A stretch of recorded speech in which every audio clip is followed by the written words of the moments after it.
నమస్కారం. City news కి స్వాగతం.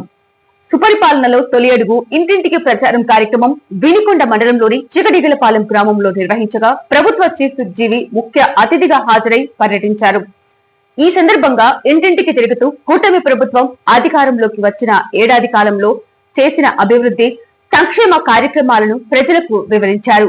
జీవి మాట్లాడుతూ తల్లికి వందనం, పెన్షన్ పెంపు, ఉచిత గ్యాస్ తదితర సంక్షేమ పథకాల అమలు, అభివృద్ధి కార్యక్రమాలను వివరించారు.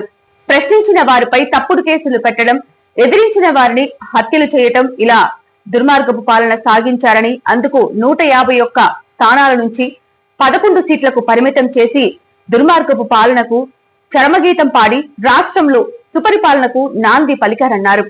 రూపాయలు పెంచడానికి 5 సంవత్సరాలు తీసుకున్నారు. 10 లక్షల కోట్లు అప్పులు చేసి జనాలు నెత్తిన పడేసిపోయారు. 10 లక్షల కోట్లు అప్పులు చేశారు, కానీ కొన్ని 1000 రూపాయలు పెన్షన్ పెంచారా? లేదు.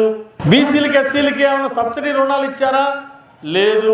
కొన్ని రైతులకి ఏమైనా 20,000 రూపాయలు ఇచ్చారా? రైతు కుటుంబాలకి ఇవ్వలేదు. కాబట్టి దోపిడీ ఒక్కటి చేశారు. ఇసుక అమ్ముకోవడం, అదేవిధంగా రేషన్ బియ్యం పోటీ ఇతర దేశాలకు తోలటం, రౌడీజం చేయటం, గూండాయిజం చేయటం, నాసి రకం బ్రాందీ విస్కీలు ఎక్కువ రేటు పెట్టి అమ్మి జనాల సర్వనాశనం చేశారు. 5 లక్షల మంది హాస్పిటల్ పాలయ్యారు. దాదాపు 1000 మంది ప్రాణాలు కోల్పోయారు నాసి రకం బ్రాందీ విస్కీలు తాగినందువలన. 5 సంవత్సరాల వాళ్ళ నిర్వాహకంలో ప్రజలు, లక్షలాది మంది ప్రజలు నష్టపోయారు, కష్టాలు పడ్డారు, తప్పుడు కేసులు పెట్టారు. ఎస్సీ ఎస్టీల్ని, దళితుల్ని, బీసీల్ని దారుణంగా హత్యలు చేశారు. అధికారం ఇచ్చింది హత్యలు చేయడానికా?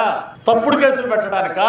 ఇవన్నీ ప్రజలు చూసి, అయ్యా ఒక్క అవకాశం అంటే ఏదో పొరపాటు గెలిపించాం, ఇక మీరు మాకు వద్దు, జీవితంలో మీ ముఖం చూడమని 151 సీట్ని 11 సీట్లు ఇచ్చి ఇంటికి పంపించారు ప్రజలు. గత 5 ఏళ్ల పాలన జీవితంలో మర్చిపోలేము. ఎందుకంటే మహిళల మీద దాడులు, మహిళల మీద అరాచకాలు, మానభంగాలు, వైసీపీ కార్యకర్తలు మానభంగం చేసినా మహిళల మీద దాడులు చేస్తే వాళ్ళ మీద కేసులు ఉండవు. అది దుర్మార్గ పాలన. ఇప్పుడు ఏ పార్టీ వాడు తప్పు చేసినా, మహిళల్ని గోల్ చేసినా, సోషల్ మీడియాలో పోస్టులు పెట్టినా మక్కలెరగదని పోలీస్ స్టేషన్లో పెడతారు. గత ప్రభుత్వం ఏం చేసింది? యువతకు లక్షలాది ఉద్యోగాలు ఇస్తామని ఉద్యోగాలు ఇవ్వకపోగా వాళ్ళ గంజాయి గుట్కాలు, డ్రగ్స్కి అలవాటు చేశారు. ఆ విధంగా ప్రతి సంవత్సరం టీచర్ ఉద్యోగాలు ఇస్తామన్నారు. 5 ఏళ్లలో ఒక్క టీచర్ ఉద్యోగం ఇలా గెలిచిన తర్వాత. అందుకే ఈరోజు చంద్రబాబు గారు, మన ఎన్డీఏ ప్రభుత్వం వచ్చింది, తెలుగుదేశం, జనసేన, బీజేపీ, చంద్రబాబు గారికి ఒక కుడిభుజంగా ఉప ముఖ్యమంత్రి గారు పవన్ కళ్యాణ్ గారు గ్రామసీమలో అభివృద్ధి కృషి చేస్తున్నారు. పంచాయతీరాజ్ శాఖ మంత్రిగా పల్లె పండుగ కార్యక్రమంలో ప్రతి ఊళ్ళో పనిచ్చారు. ఓ సిమెంట్ రోడ్డు వేశారు. మరి 5 ఏళ్లలో అనేక ఊళ్ళలో ఒక రోడ్డు కూడా వేయలేదు. మరి ఈరోజు చంద్రబాబు గారు అప్పచెప్పిన బాధ్యత పవన్ కళ్యాణ్ గారు, ఉప ముఖ్యమంత్రి గారు చక్కగా చేశారు. మరోపక్క గంజాయి గుట్కాలు ఎక్కడ కనపడ్డా కేసులు పెట్టి జైలు పంపించారు చంద్రబాబు గారి పాలనలో. గత పరిపాలనలో డ్రగ్స్, గంజాయి ఎక్కడ చూసినా. ఈరోజు యువత బాగుపడాలని యువతకి ఉద్యోగ అవకాశాలు ఇస్తున్నారు. 16,340 టీచర్ ఉద్యోగాలు ఇచ్చారు. ప్రభుత్వ పాఠశాలలో, మరి పేద పిల్లలు చదువుకునే పాఠశాలలో కొత్త టీచర్లు నియామకాలు చేస్తున్నారు. 2 నెలల్లో కొత్త టీచర్లు వచ్చి జాయిన్ అవుతారు. కాబట్టి చంద్రబాబు గారు మాట ఇచ్చిన ప్రకారం టీచర్స్ రిక్రూట్మెంట్ అంతా చేసి ఇస్తున్నారు. గత ప్రభుత్వం ఉన్నప్పుడు పరిశ్రమలు పారిపోయారు. అమర్ రాజా బ్యాటరీస్ 10,000 మందికి ఉద్యోగాలు ఇచ్చారు. ఈ రాష్ట్రంలో ఏడిపిస్తే తెలంగాణ వెళ్ళి పరిశ్రమ పెట్టి 10,000 మందికి ఉద్యోగాలు ఇచ్చారు. అంటే ఇక్కడ ఉద్యోగాలు ఇచ్చేదాన్ని చెడగొడితే, లంచాలు ఏదింపులు చేస్తే పక్క రాష్ట్రాలు వెళ్ళాయి. లూలు కంపెనీ, అమర్ రాజా బ్యాటరీస్, ఇలాంటి ఎన్నో కంపెనీలు పారిపోయినాయి గత ప్రభుత్వంలో. అది వాళ్ళ నిర్వాహకం. ఈరోజు మన ప్రభుత్వం వచ్చినప్పుడు చాలా చక్కగా లోకేష్ గారు ఇతర దేశాలు వెళ్ళి పరిశ్రమలు, పెద్ద పెద్ద పరిశ్రమలతో, వాళ్ళ కంపెనీ ఓనర్స్తో మాట్లాడి పెట్టుబడులు తీసుకొచ్చారు. 9,32,000 కోట్లు పెట్టుబడులు అగ్రిమెంట్లు అయినాయి. ఈరోజు 8,50,000 మందికి కొత్త ఉద్యోగాలు రాబోతున్నాయి. ఈ 5 ఏళ్లలో 20 లక్షల మందికి ఉద్యోగ ఉపాధి అవకాశాలు కల్పించడం, యువతని అభివృద్ధిలో ముందుకు తీసుకెళ్ళటం మన ప్రభుత్వ లక్ష్యం. ఇప్పటికే 8,50,000 ఉద్యోగాలకి అగ్రిమెంట్లు అయినాయి, పరిశ్రమలు వస్తున్నాయి. ఇది మనందరం సంతోషించదగ్గ విషయం. మరి గతంలో ఎందుకు తీసుకురాలేకపోయారు పరిశ్రమలు? జగన్ను చూస్తే భయం, ఎక్కడ అవినీతి, తప్పుడు కేసులు, ఈ రాష్ట్రం అంత సేఫ్టీ కాదని పక్కెళ్ళారు. వినికొండ నియోజకవర్గం బొల్లాపల్లి మండలం సరిగుంటపాలెం గ్రామంలో ఇటీవల జరిగిన అగ్ని ప్రమాదంలో సర్వం కోల్పోయిన 3 కుటుంబాలను ప్రభుత్వ చీఫ్ జీవి బుధవారం పరామర్శించారు. ఈ సందర్భంగా ఆయన శివశక్తి లీలా అంజన్ ఫౌండేషన్ ఆధ్వర్యంలో బాధితులకు వంట సామాన్లు, బియ్యం మరియు నగదు ఆర్థిక సహాయాన్ని అందజేశారు. అగ్ని ప్రమాదంలో నిరాశ్రులైన కుటుంబాలను ఆదుకునేందుకు ప్రభుత్వం అన్ని విధాలా అండగా ఉంటుందని ఈ సందర్భంగా జీవి భరోసా ఇచ్చారు. బాధితులకు తక్షణ సాయం అందించటమే కాకుండా దీర్ఘకాలిక పునరావాసానికి కూడా కృషి చేస్తామని ఆయన హామీ ఇచ్చారు. డీసీసీబీ చైర్మన్ మక్కెన మల్లికార్జునరావు నాయకులు కార్యక్రమంలో పాల్గొన్నారు. నెల్లూరు జిల్లా మహిళా ఎమ్మెల్యే వేమిరెడ్డి ప్రశాంత్ రెడ్డిపై వైసీపీ నేత నల్లపరెడ్డి ప్రసన్న కుమార్ రెడ్డి చేసిన వ్యాఖ్యలను ప్రభుత్వ చీఫ్ జీవి బుధవారం తీవ్రంగా ఖండించారు. మహిళల పట్ల అసభ్యకరంగా నోరు పారేసుకున్న ప్రసన్న కుమార్ రెడ్డి బహిరంగంగా ప్రశాంత్ రెడ్డికి క్షమాపణ చెప్పాలని డిమాండ్ చేశారు. మహిళల పట్ల వైసీపీ తీరు సిగ్గుచేటని, సమాజంలో ఇలాంటి వ్యాఖ్యలకు స్థానం లేదని, బహిరంగంగా క్షమాపణ చెప్పకపోతే రాష్ట్ర మహిళలు తగిన విధంగా ప్రసన్న కుమార్ రెడ్డికి బుద్ధి చెప్పటం ఖాయమన్నారు.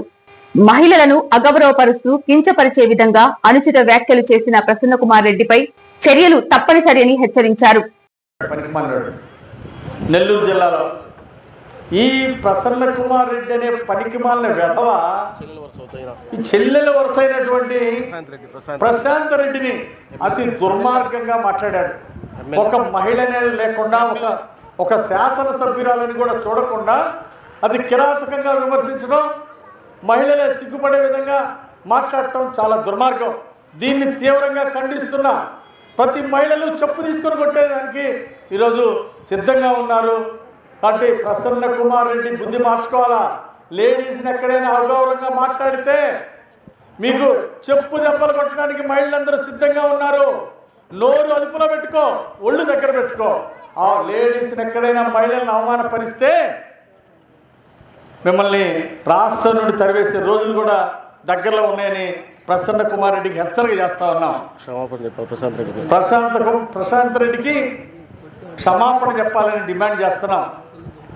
ఒక మహిళకి అగౌరవంగా మాట్లాడినందుకు, తప్పుడు మాటలు మాట్లాడినందుకు, అన్యాయంగా మాట్లాడినందుకు క్షమాపణ చెప్పాలని డిమాండ్ చేస్తూ, లేదా చట్టపరంగా చర్యలు ఉంటాయని హెచ్చరిక చేస్తూ, ఇంకోసారి ఇలా బుద్ధి తక్కువ మాటలు మాట్లాడొద్దని ఈ సందర్భంగా హెచ్చరిక చేస్తూ ఉన్నాం.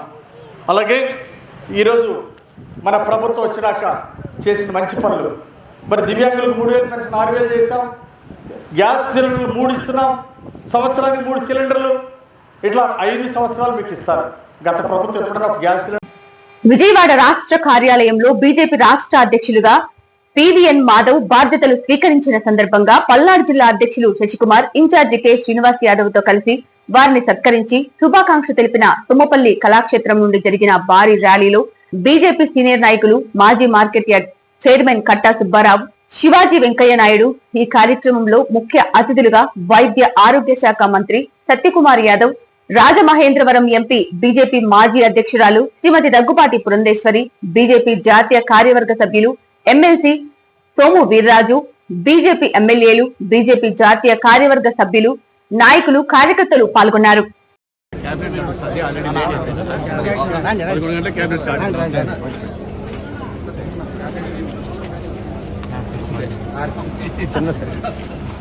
అడగాలండి, అడగాలి మీరు.